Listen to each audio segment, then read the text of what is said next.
Well, welcome back to the Resolve Podcast. We talk through biblical truths that help us become resolved to live well, and this one is probably one of the most practical that we've got to talk through.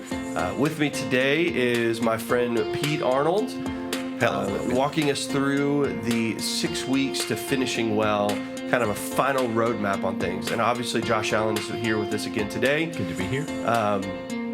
Pete, unfortunately, I forgot to mention this in the first session we recorded together, but I want to tell all of our viewers here today, please follow along with this with the digital copy of this material. And you can get that through Pete. Just we'll put out his email just right now on the whatever this thing is, podcast. Mm-hmm. Yes. We'll put your email up here, but also I forgot to mention in the first one that you have so generously provided this for free to anybody who would like it, to anybody who wants to use it. You also mentioned to me in between sessions that you are totally okay if someone gets this material, passes it on to someone else. Like you have no skin in the game as trying to make anything off of this. This is a ministry of yours. Yes. So first of all, thank you. Yeah.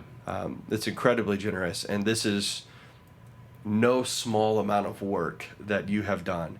But to offer it to our church, to offer it to people ancillary to our church is a huge blessing. So thank you, Pete. You're most welcome. And I think I need to start with the disclaimer again, and that is that I'm not an attorney, an accountant, a financial planner, and that really the idea of the 6 weeks to finishing well is to get you started on a journey of preparing that roadmap for your family. If you feel that you need professional advice, don't use this book or my material as professional advice. This is more just get started and get going advice. Yeah, it's a roadmap. Right. Yeah. Right.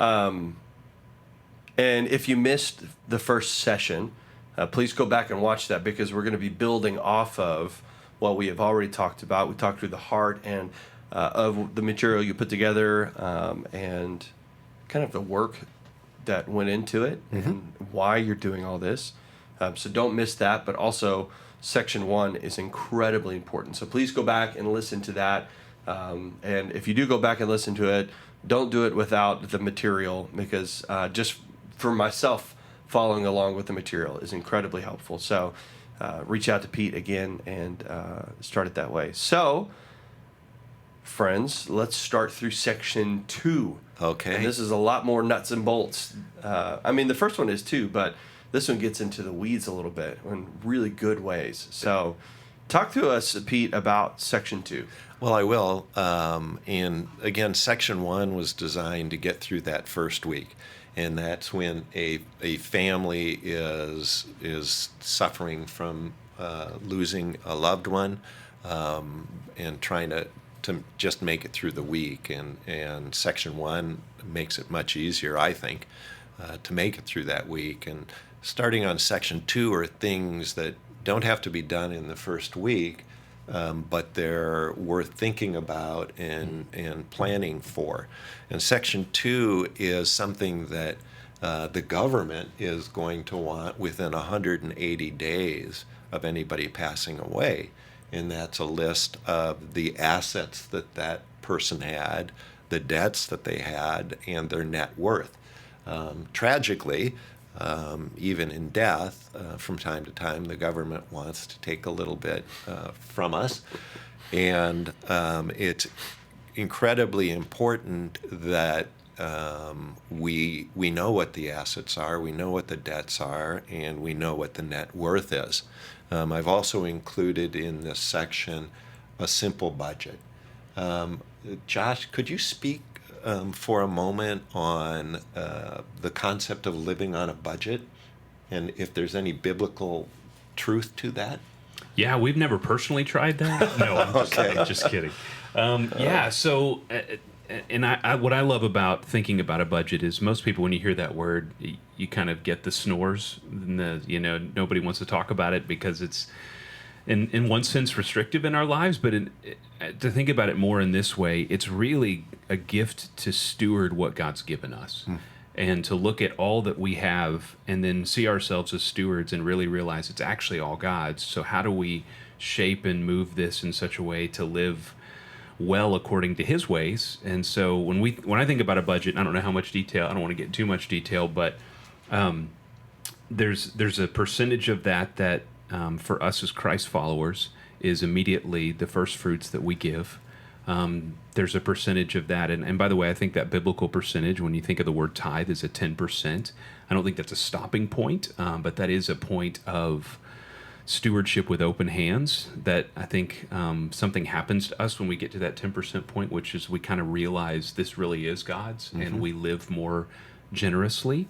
So I think that's where you start, and then from there, then there's a percentage, and some will say maybe that's 10%, maybe that's more that you're setting aside, different savings, things like that. There's retirement piece of that, but then there's the rest of it that's just simply, what do I anticipate my expense is going to be every month, and then what do you do with the rest of that, and living well? Is that what you kind of mean by that? It's exactly what I mean, and it's as you say, it seems restrictive living on a budget, but the reality is that the living on a budget allows you to clearly identify your needs versus your wants. And we are in a society that tries to tell us that our wants are our needs. Yeah, absolutely. And Absolutely. and that's not true, but it also allows us to live a generous lifestyle as we clearly identify the needs. Yeah. Right? I think there's a great, I'm going to probably get a little bit wrong, it's not right in front of me, but a Dave Ramsey quote that he says, if you don't tell your dollars where to go, somebody else will. And just remembering that, yeah, so if we're not being intentional, somebody else, the advertisements, everything is going to come alongside and be intentional for us. And so for us setting that according to the way God leads us, yeah, it's great. I love it. And, just digging back into the assets, debts, and net worth, and assets are just anything you have, and it can be as simple as a car. It could be as simple, possibly a house. Debts are just anything you owe. And then the difference is your net worth. And again, it's that net worth number that the government is going to want to see if you get above a threshold and if you owe them some money. Now, as far as the assets, debts, and net worth, again, I go through it twice a year because things change. I've got 2 daughters who are going to be starting college in about 6 weeks, and my assets will go substantially down. Your obligations. And my debts, right? yes, exactly right. But I think that's a good idea. And what you really want to do is to give whoever has to fill out that paperwork some starting points. And as far as the assets go, if you lived in one state and you still have a bank account there, that needs to be included on there. And in the example I use, I put not only the bank and the amount, but I put an account number. I make it incredibly easy. If you've got a retirement that is funded, that needs to be in there as far as assets. Any asset that you possibly have. And I've included not only a sample worksheet for assets, debts, and net worth, but I also can provide the Excel spreadsheets that, again, is fill in the blank. That's great. And it makes it incredibly easy to do. It does the math so you don't even have to do it. But it's something that needs to be updated on a regular basis. Again, probably twice a year. So that is my section 2. And if you have any questions on that, I'm not an Excel expert. I can find my way around it, nor am I a financial expert. But if you have any specific questions, I'd love to answer that. And the best way to ask any question is just through that website. Yep. Or email me Yeah, directly. they put you through that email. And I would imagine with assets, the one thing that pops into my head is oftentimes, let's say you're buying a new car as a family, and it's only in one of your names. Right. And that you're going to have to handle that a little bit differently than your house, which is probably in both of your names. Right. Or so even having to think through, okay, how, if something were to happen to one of us, how does that get handled differently, and whose assets are in what name, and how do you get those transferred over? And Well, in to that same end, Josh, credit cards, are they a joint credit card, or are they just in one spouse name or the other? Yeah. And like cars, there might be benefit to having some separate ones. Certainly one of my goals is to establish credit for Lori for when I'm gone so that she can still live. And so we have two credit cards that are just in Lori's name. Now, they have very low limits, as do mine. But we have some joint credit cards, and again, I want to say this from my bottom of my heart. 72 years old. Don't live in debt, because you cannot be a free man. You cannot truly enjoy the great life that God has created for us all if you're living in debt. yeah. And for me, the key to not living in debt is identifying needs versus wants. Yeah. So It's good. I would say, too, to that, Logan, are you going to say something? I was going to ask Pete a question, but go ahead. I would just say if you find yourself today and you're like, listen, you don't understand how far I'm in debt, or I don't know how to get out of that, I just want to make clear, too, certainly you can email Pete, and I know he would be glad to help, but email the church as well. We have those who would literally, in a very real way, standing by to walk alongside in a confidential way and just help you take some steps forward to say, hey, this is manageable. We just need some help. Yeah. For someone to walk alongside. Some of us have never had anyone who in our lives, I'm thankful the way my parents managed money were a great example. Some of us have never had that, and we got ourselves into a situation, and there is help for you here to get out of that. And so Yeah, quite literally, some incredible individuals who just sit down with you. Yeah, free of charge. Free of charge, just because it's a ministry that they do.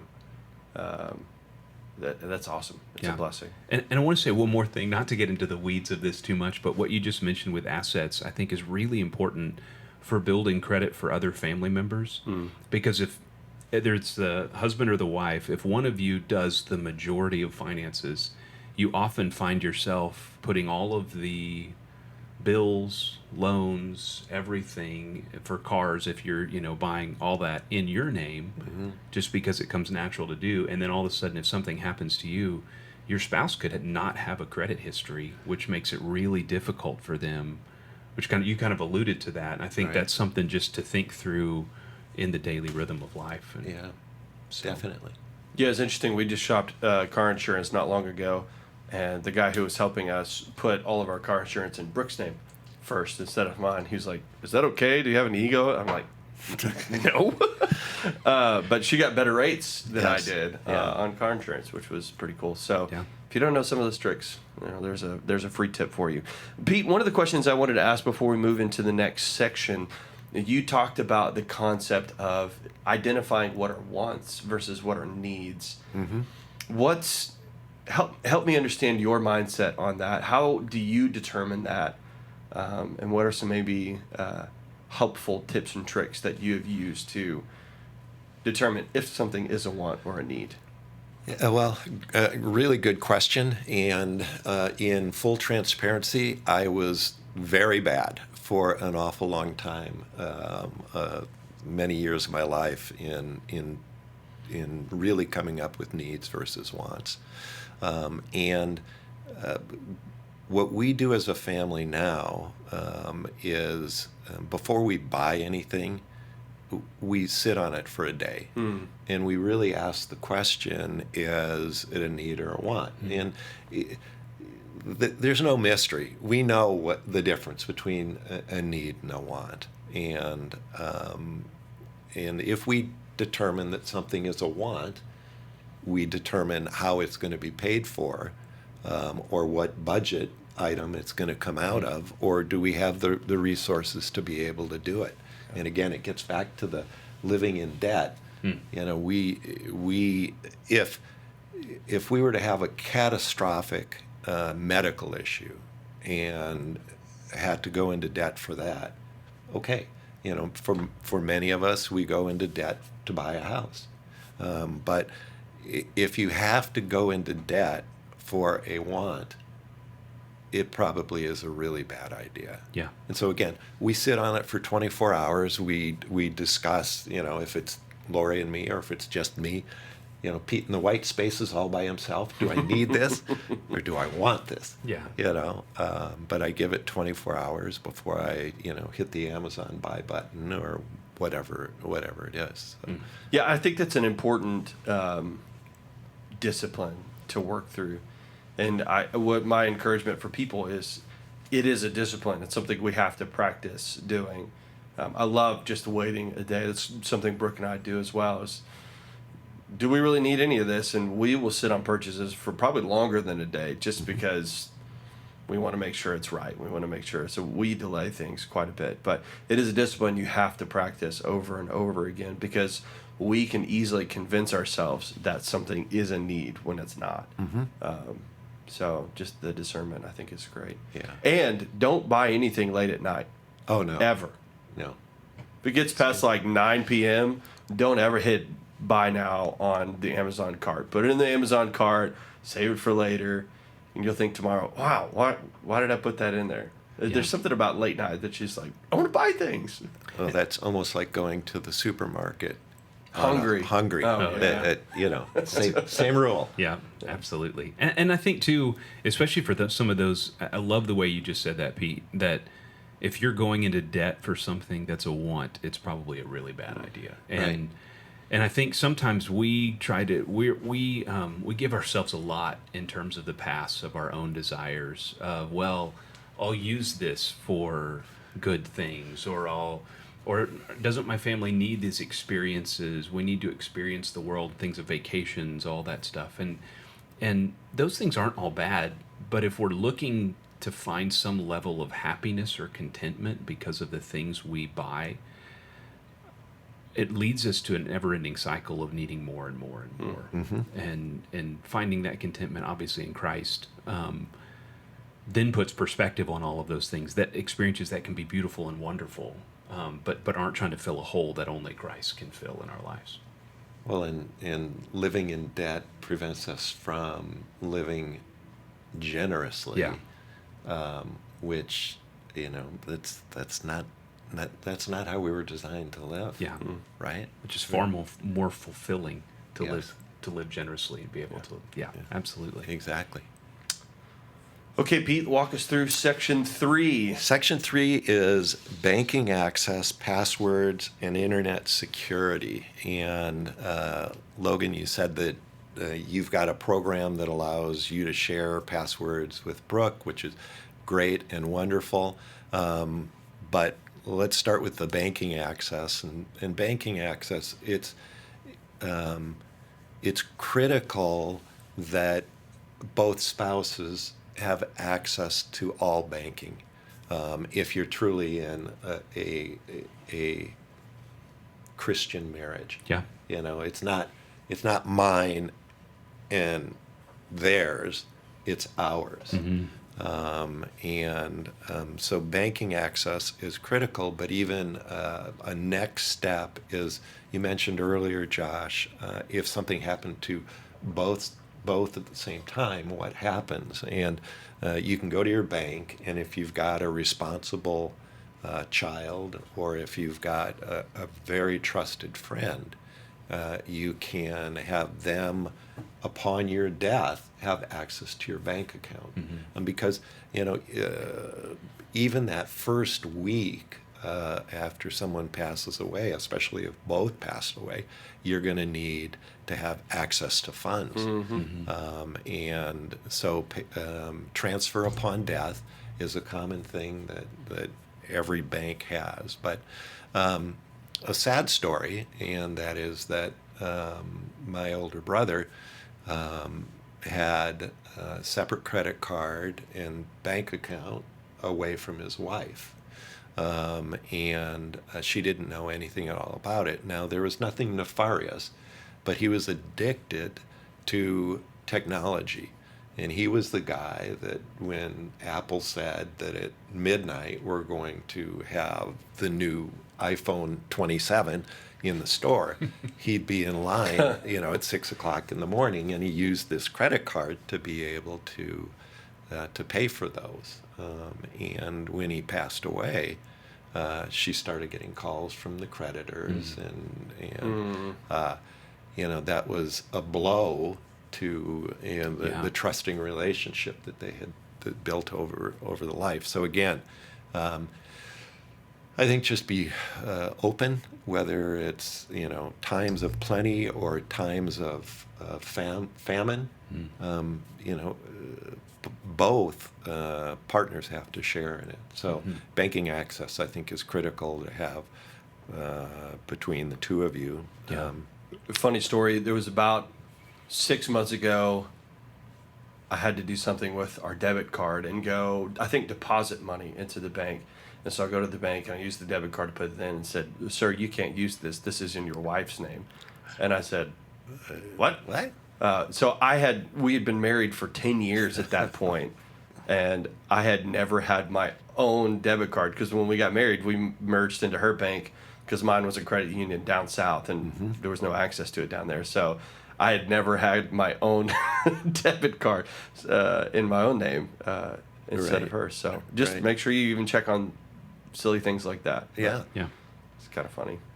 So passwords. Logan, you said you have a program that keeps track of all the passwords. Yeah, so those of you who are on iPhones and you have the iPhone Family Cloud, they have a new thing set up in passwords that you can set up family passwords, and you can choose which of your passwords you share with your entire family. So for like the Allens, who would have 5 in your family, you can share passwords to all 5 at the same time, whatever apps you choose. And there are other apps out there that do passwords as well, but Apple, since a lot of us are iPhone users, it's native on that iPhone. It's actually really helpful.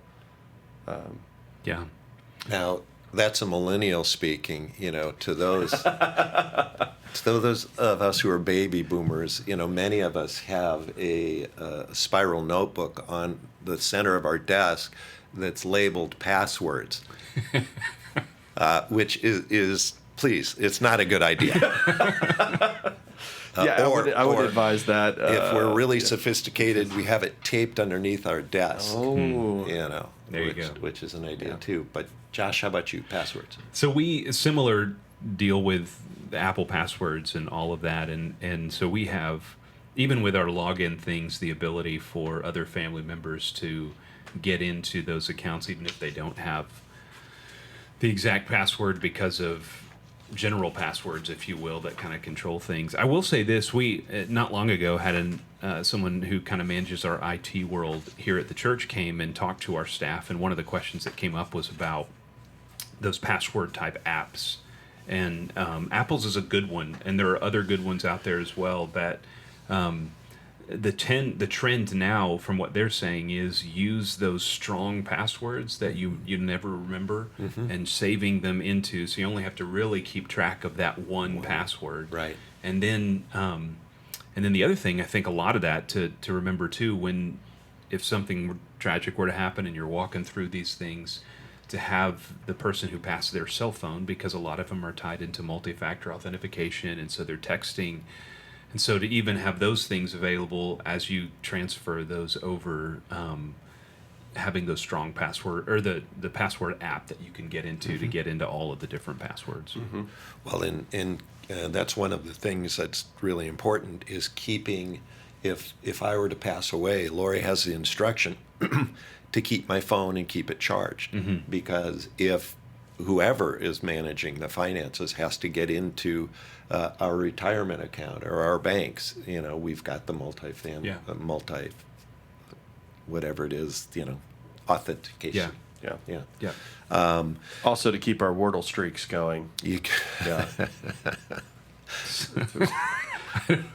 So I don't want to go down this road too far, but I was watching as our students went to camp, putting a timestamp on this podcast now this last week, and one of the moments, the horrific moments, was they weren't going to be able to use their phones, and it wasn't about contacting anybody, it was about their streaks not continuing. Yeah, and I'm sitting here going, what a world we live in that they wanted to make sure their streaks continued. So anyway, don't need to go down that road. But It's funny. I actually have Kindle. We're friends on Duolingo. Yes, you and are. I'm watching it, and I had to nudge her. Hey, you got to do your Duolingo. And I'm like, she's at camp. She's not going to do this. yeah, she'll do it. She probably will. Yeah. she probably they'll work will, it but, out. Yeah. So again, with passwords, just our simple devices, whether it be an iPhone, an iPad, or whatever. My brother-in-law, about 30 days before he passed away, wanted to get a new iPad, and so he got the biggest, the best, and he set up his password, and he passed away 30 days later, and my sister didn't know the password. And so she went to the Apple store and said, hey, I need to get into this, and here's his death certificate, and here's our marriage certificate. And they said, I'm sorry, we can't. So truly a brand new iPad, because she didn't have the password, she couldn't get into it. Yeah. So, question for you, Logan. Yes. Let's say that you are making up your own passwords, and you use 12 digit. Your password is just 12 digits. And it's not 1, 2, 3, 4, 5, 6, 7, 8, 9, 10, 11, 12. It's 12 random digits. If a professional wants to get into your device with those 12 digits, how long will it take them? In 12 digits, if I was making my own password using, because what happens is we use passwords numbers. that are, yeah. Oh, just numbers. Just numbers. A 12-digit passcode, I think that can be cracked now with technology advancing how it is. I think that can be cracked in a couple hours. 3 seconds. No way. Yes. Wow. So there is an entire section in this section about passwords, how to create them, what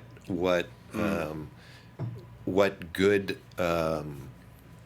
best practices are. So that's really critical as well.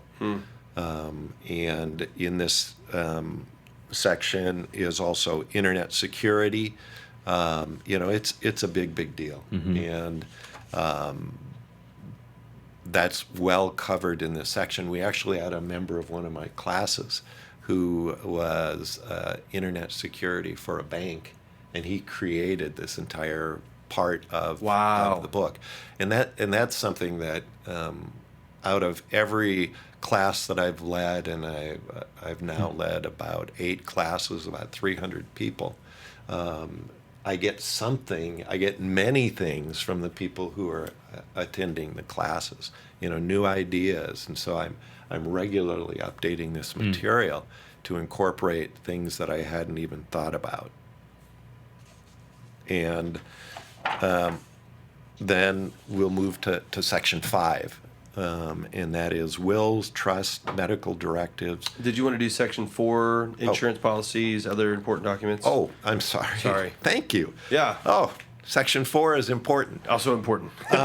We, in my book, and I think a good practice for all of us is to have our spouse or family know where important documents are stored. Now, I've taken copies of the cover pages and put every important document, at least the cover pages here, but the insurance policy, you don't have to dig then. Other important documents, and some of them are life insurance, auto insurance, homeowners insurance, medical records. If you're honorably discharged from the service, that should be in there, et cetera, et cetera, et cetera. And those are all on page 32. And these are just the ones I came up with. your dad actually in one of the classes in his lifetime role in human resources, one of the things that he handled were pensions.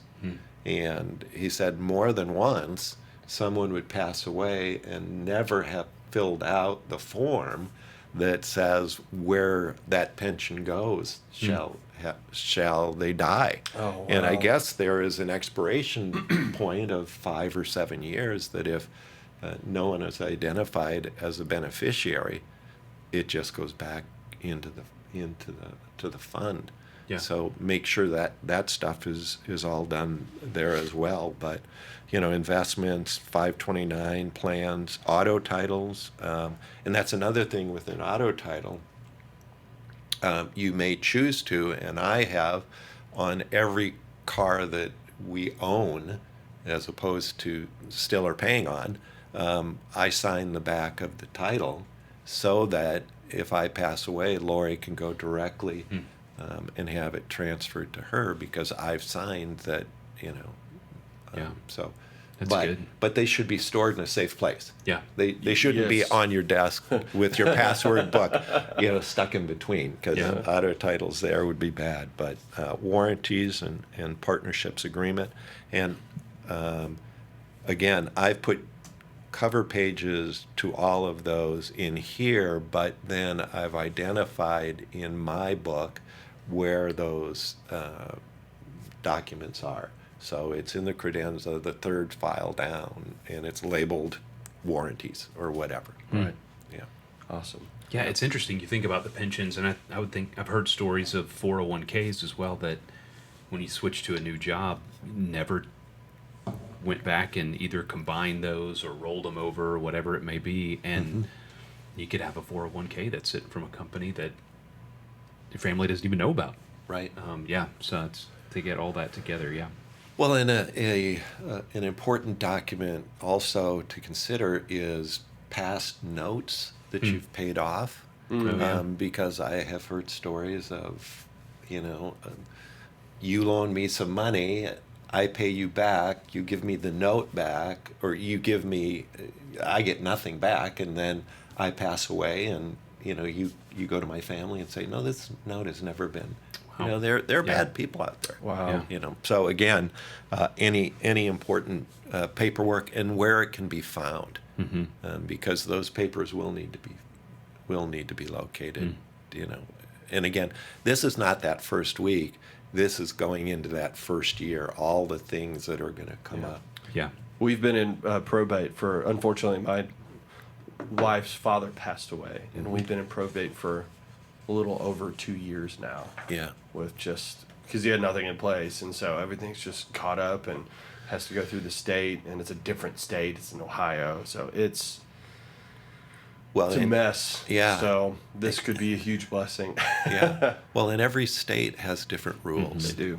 How they handle things and how they transfer things. So it's critical that state specific what you're dealing with. Okay.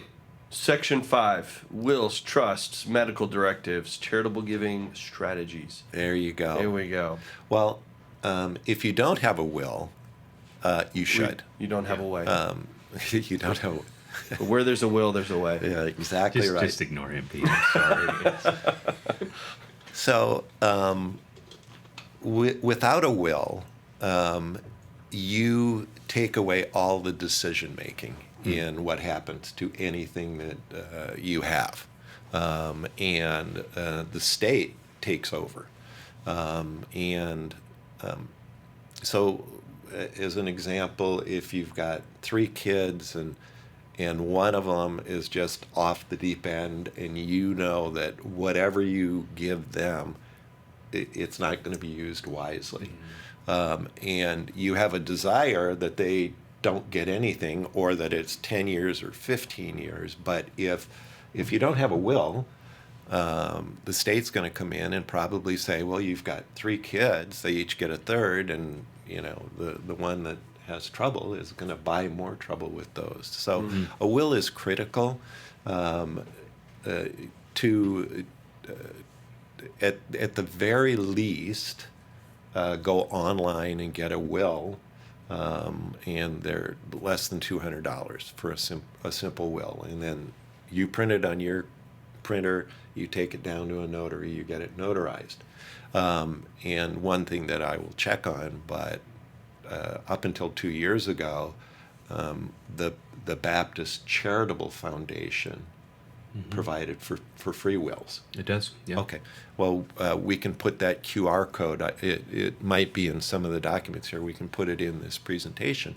And they will do an absolutely free will. You print it on your printer. You get it notarized, and then you're set to go. I would strongly recommend meeting with an attorney, even if it's just for consultation, especially if you have a complex situation, stepkids, a house, whatever. Probably be a good value in meeting with an attorney on that. And I would say that's really important, especially if you are a young family and you have kids. Right. Because when we did ours, we laid down like multiple tiers of what would happen if Brooke and I both passed away. Who would take the kids? If this situation is, then they would get the kids. But if it's not, then these people would take the kids instead. Right. And there were like 3 different scenarios or 4 different scenarios we laid out on top of that. So if you're a parent of young kids, or a parent even of just adolescents, teenagers, that would be incredibly important to do. Right. Because you don't want the state getting involved with that. Right. And I would say too, talk to those families and have them pray about and think about it with you that you might send your kids to. It's rare, but I have heard of situations where all of a sudden couples are finding kids in their home that they didn't realize they were in someone else's will. Yeah. And so just make sure as you're thinking and praying through it, you've had those conversations as well. I think it's good. But an attorney could also answer question wills versus trusts. Again, that's not my area of expertise, but they can do it. Do you need one, the other, or do you need both? Medical directives are really important, and that is, if I don't have the ability to make a medical decision, if I'm in a coma, what happens? Certainly there are some that are end of life that I want to be able to dictate, that's something that should be included in your program. Josh and I are experiencing, sending kids to college, that medical directives, once somebody turns 18 years old, with the HIPAA laws, unless there is a medical directive that they have signed and given you the authority to be able to act on their behalf, then a hospital or a doctor gets to make those decisions, and you're pretty much cut out of it. So, we're both working on financial directives for our kids if they can't make the right decisions, if they don't have the ability to, medical directives. So that's really important as too, especially as we have kids in college. Yeah. So that's another thing that's included in this Section 5. And then charitable giving ideas. There are some great strategies that are detailed in the book as far as charitable giving, that you can save taxes and be able to fund the charities that you have a heart for at the same time. And great strategies. One of the simplest one is if you bought Apple stock for $10 and now it's $200 a share, you can donate the $200 a share to a charity and get the full value and not have to pay the capital gains on it, which you normally would. Yeah. There's some great strategies that are available, especially for those of us that are in retirement age, and we have to take mandatory withdrawals from our IRAs. They're good strategies to be able to minimize the tax burden on that, all legally done. Right. Yeah. Yeah. I was talking with a friend a couple weeks ago. They were talking about when their dad passed away, they wanted to give money to a university, but in the will to the university, they didn't designate where they wanted that money to go. Mm-hmm. So the university was just going to put it in their general budget to pay for the lights to be on and things. And Right. they're understandably were like, that's not our dad's intention. That's not what they wanted to do. And so it's been a long process of like, no, we actually want it to go to something that's meaningful, not just to keep the lights on kind of Right. thing. So it's important to also, if you're giving to institutions, especially universities and things, like if you want it to go to something specific, make sure that's listed out in there. Mm-hmm. I would say too, with the church piece of that, gosh, I was reading a statistic the other day that talked about from the boomer generation in the next 15 years to 20 years, there will be the greatest transition of wealth in world history in terms of how much wealth will be transferred to the next generations in terms of situations exactly like we're talking about. And sometimes we may not, even as Christ followers who've been faithful to give throughout our entire lives, have been faithful to steward what God's given us, have never even thought about what does that look like when we pass away. Right. And that gift that goes to the church, to kingdom work, to be able to say, hey, we want to give. I know some who've said we want to give 10% of what that is. Others have said, no, we want to give this amount or X. And but I think we immediately Directly to the worship assume- ministry. But it's worth considering and thinking and praying about, okay, Lord, how would you have us be faithful in these days as we think about so much that's being transferred that could have great impact in kingdom work? Yeah. Well, and I think that part of our DNA is creating a legacy, isn't it? And what a great legacy that we show to our children if in our passing we've still included God, Yeah, you know, in His great work. absolutely.